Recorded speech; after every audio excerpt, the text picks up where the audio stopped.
तो चलिए एक कहानी की अंधेरी गहराइयों में उतरते हैं। एक ऐसे कुएं की कहानी जिसने न जाने कितने सालों से एक खौफनाक राज को अपने काले पानी में दबा कर रखा है। ये कहानी है एक ऐसी गलती की जो दफन होने से इनकार कर देती है। और इस कहानी की शुरुआत होती है एक पुकार से। एक ऐसी आवाज जो अंधेरे से आती है और रवि नाम के एक लड़के को अपनी तरफ खींचने लगती है।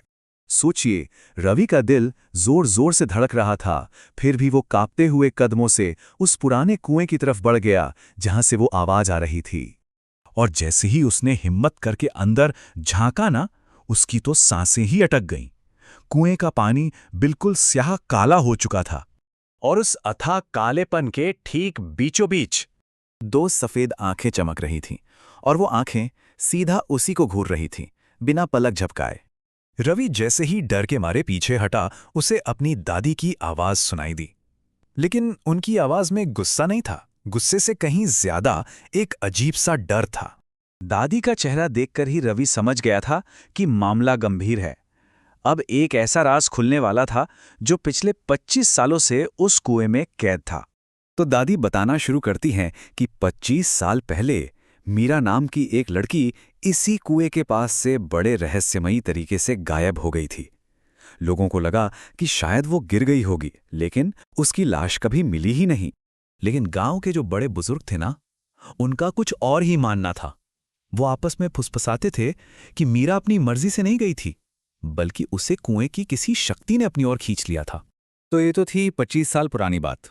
अब लौटते हैं आज की रात पर, क्योंकि वो पुराना हादसा और रवि का आज का डर, ये दोनों आपस में जुड़े हुए थे। और इस पूरे खौफ की सबसे बड़ी वजह पता है क्या थी? आज ठीक वही तारीख थी जिस दिन 25 साल पहले मीरा गायब हुई थी। अब ये सब सोच ही रहे थे कि घर के अंदर से बर्तन गिरने की एक जोर की आवाज आई। जब रवि और दादी दौड़कर अंदर गए तो उन्होंने देखा रसोई की दीवार पर गीली उंगलियों से एक पैगाम लिखा था। उस रात जाहिर है रवि सो नहीं पाया, और फिर आधी रात को ठीक 2 बजे उसकी खिड़की पर एक हल्की सी दस्तक हुई जिसने खामोशी को चीर दिया। रवि ने जब हिम्मत जुटाकर खिड़की से बाहर झांका तो जो उसने देखा उससे उसकी रूह कांप गई।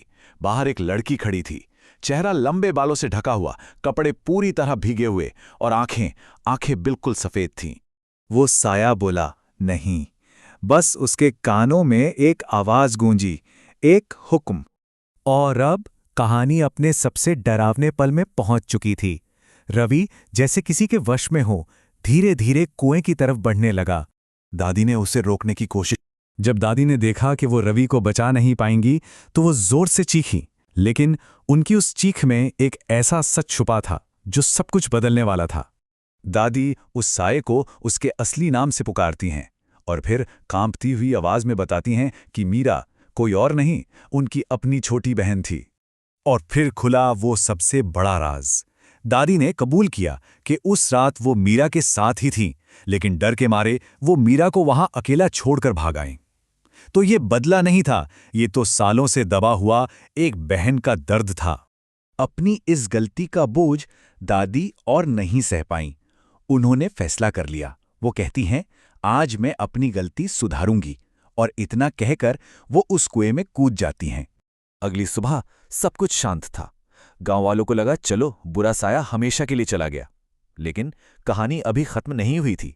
रवि ने हिम्मत करके जब आखिरी बार उस कुएं में झांका तो पानी में उसे 2 चेहरे दिखे, मीरा और उसकी दादी, और दोनों मुस्कुरा रहे थे।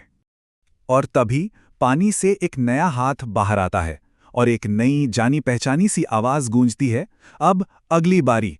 शायद कुछ गलतियां सच में कभी सुधरती नहीं हैं, बस अपना अगला शिकार ढूंढ लेती हैं।